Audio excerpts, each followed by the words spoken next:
maintenant, je veux vous parler des habitudes saines.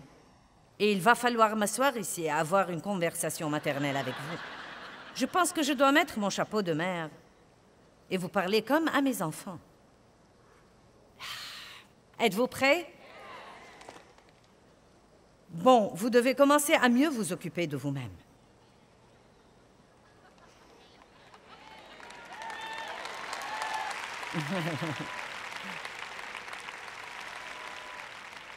Je veux que vous soyez sains.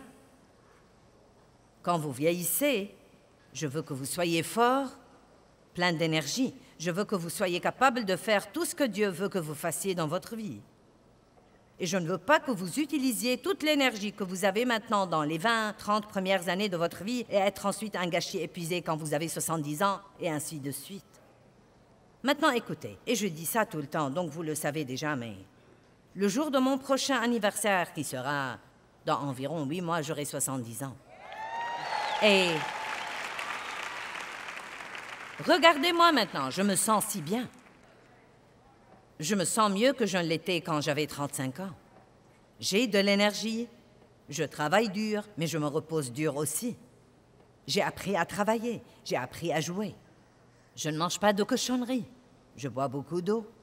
Je fais de l'exercice et je sais que tout le monde déteste le mot exercice. Quoi que vous fassiez, même si ce n'est que marcher, vous devez bouger. Le point essentiel, c'est que Dieu vous a donné ces articulations que vous avez dans votre corps pour que vous vous déplaciez. Regardez toutes les articulations que vous avez. Elles ont été créées pour faire des choses et non pas vous allonger avec une télécommande et dire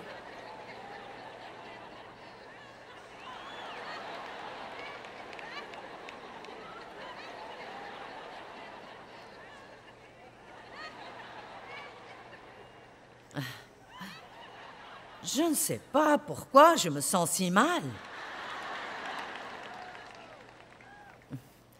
Laissez-moi vous montrer un verset qui est en réalité un de mes préférés, mais il est peut-être un peu sinistre. Avez-vous jamais vu un verset sinistre? Proverbe 18:9.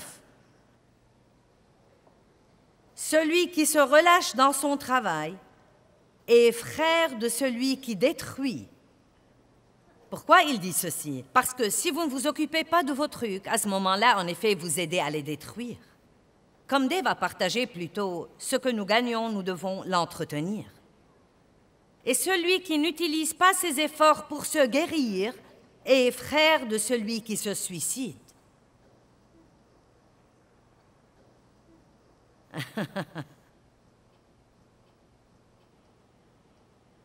Bon. Ayons une petite session de confession. Combien d'entre vous ne s'occupent pas d'eux-mêmes comme il faut?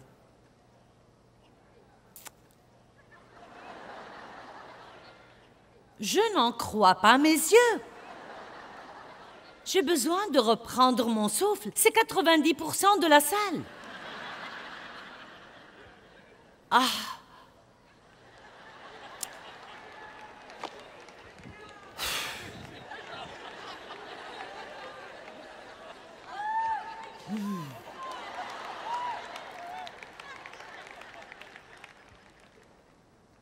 Votre santé est un des dons les plus grands que Dieu vous ait donnés. Et je peux vous dire en ce moment, même si vous vous sentez bien et que vous ne vous occupez pas de vous-même, vous ne vous sentirez pas bien pour toujours si vous ne commencez pas à vous occuper de vous-même maintenant. Je vois ça tout le temps. Et les jeunes, je suis contente que vous soyez ici, mais parfois vous êtes les pires à ça. Hey, nous restons éveillés jusqu'à 2, 3 heures du matin. Nous dormons 2 heures, nous allons au travail, on s'en fiche. Eh bien oui, je ne vous dis pas de ne pas vous amuser, mais vous savez, vous devez sûrement utiliser une certaine sagesse, car vous savez quoi? Un jour, vous aurez 70 ans. Et je sais en ce moment que vous pensez, « Oh Dieu, personne ne peut être aussi vieux que ça. » Eh bien, vous serez aussi vieux un jour.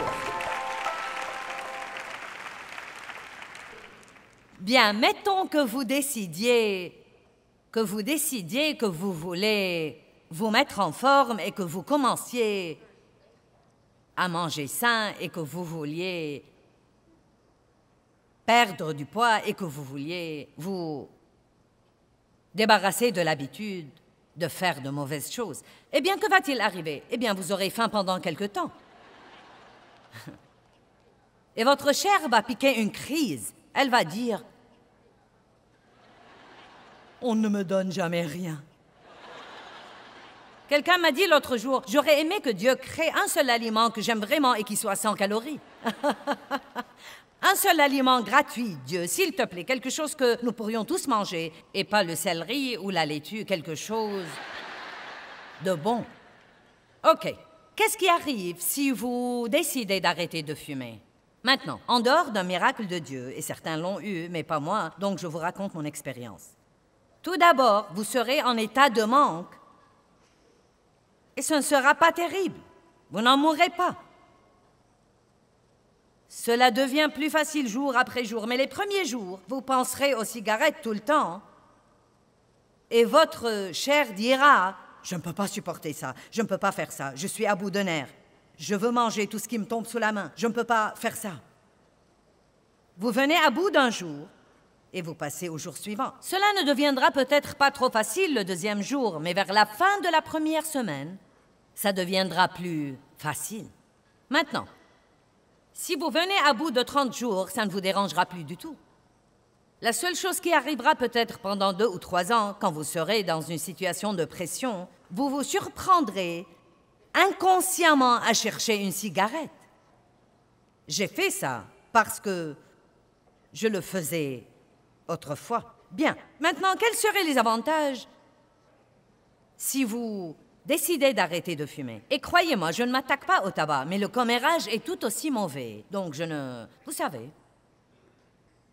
Eh bien, vous allez économiser de l'argent. Quand j'ai commencé à fumer, les cigarettes étaient à 25 sous le paquet. C'était il y a très longtemps. Je ne sais pas ce qu'elles coûtent maintenant, mais je sais qu'elles ne sont pas à 25 sous le paquet. Vous ne sentirez pas la fumée.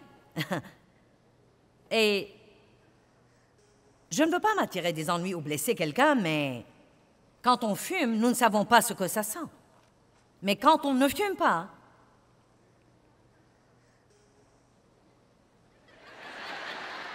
Non, mais je dis, quand on ne fume pas... Hé, je vous aime.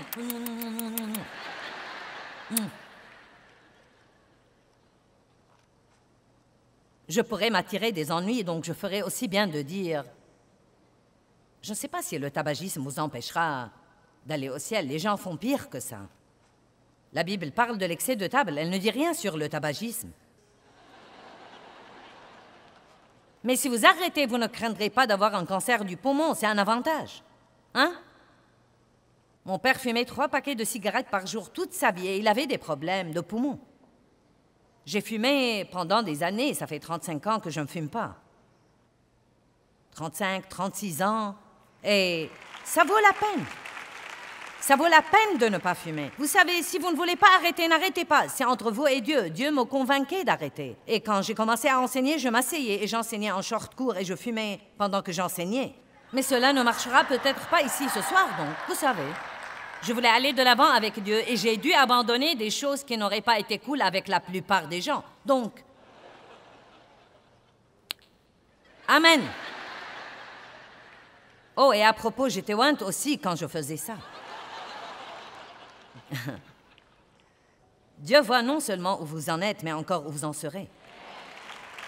Donc, ce qui arrive, qui sait qu'il devrait faire de l'exercice? Oh. Bon. Eh bien, j'ai commencé il y a 6 ans sans jamais l'avoir fait toute ma vie. Et je vous assure que j'ai cru que j'allais mourir. En fait, je suis allée au gym et j'ai dit à l'entraîneur, donne-moi un programme et je vais le faire à la maison. Ça n'a pas marché, j'ai dû avoir l'entraîneur tout le temps parce que j'avais besoin d'aide. Je ne savais pas qu'il m'a donné un programme pour un jour et ensuite un programme différent pour le jour suivant. Donc, j'étais censée avoir des séances de 45 minutes et je ne le savais pas. Je croyais que je devais faire tout le programme en un jour.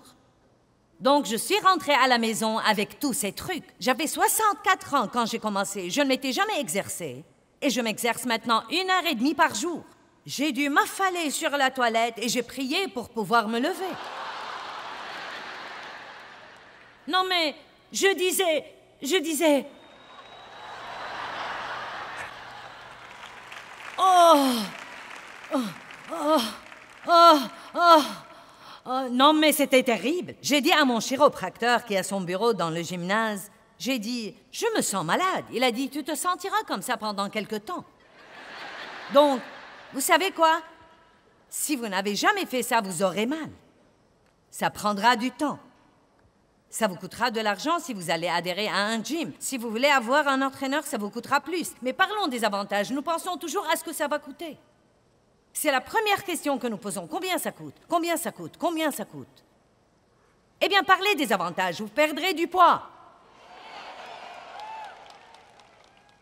Vos vêtements actuels deviendront trop grands. Vous recevrez des tonnes de compliments. Vous aurez plus d'énergie. Vous serez plus sain. Vous vivrez plus longtemps. Et tout le monde sera jaloux de votre discipline et de votre bonne mine. Quand j'ai commencé à faire de l'exercice, j'avais la capacité d'avoir des muscles, mais il n'y en avait aucun qui se voyait. Et un jour, j'étais assise et je me suis frotté l'arrière de ma jambe. Et j'ai senti ce nœud et j'ai cru que j'avais une tumeur. Vraiment! J'ai dit, oh mon Dieu! J'ai touché l'autre jambe et j'ai pensé, oh, il y en a un là aussi. Oh. Et j'ai pensé, j'ai des muscles! J'ai appelé tout le monde et j'ai dit, j'ai des muscles! J'étais toute excitée. Je suis sûre que j'en ai assez dit sur la nutrition et l'exercice. Que diriez-vous de quelques citations sur la procrastination? Ne remettez pas à plus tard, c'est maintenant. La procrastination est comme une carte de crédit. Elle est amusante jusqu'à recevoir la facture. Christopher Parker a dit ça. Je veux attribuer le mérite à tous ces gens, car j'ai eu les citations sur Internet. Mignon McLaughlin, il y a tant de choses que nous regrettons de ne pas avoir fait hier, et si peu de choses que nous avons envie de faire aujourd'hui. Si vous avez des buts et la procrastination, vous n'avez rien. Si vous avez des buts et que vous agissez, vous aurez tout ce que vous voulez. Thomas Villiers. La procrastination est le kidnappeur des âmes et l'officier recruteur de l'enfer. Edward Irving. La procrastination est la graine de l'autodestruction. Matthew Burton. Quand il y a une colline à escalader, ne croyez pas que la tente la rendra plus petite. Et voici ma citation préférée. Et l'auteur est inconnu, donc peut-être que nous pouvons commencer à dire Joyce a dit. La procrastination est en réalité un suicide à crédit. Vous n'avez pas aimé ça? Eh bien, moi, je l'aime. 2 ou 3 exemples. Et je vais dépasser mon heure de quelques minutes ce soir. Mais heureusement, vous vous concentrez malgré l'heure qu'il est. J'avais mal au dos pendant des années et des années et des années. Je ne voulais pas aller chez le médecin. Oh, je vais très bien. Gna, gna, gna, gna, gna, gna. Un matin, je n'ai pas pu marcher. Donc, j'ai dû aller chez le chiropracteur 2 ou 3 fois par semaine pendant 1 an. Quel genre d'avertissement avez-vous que vous ignorez?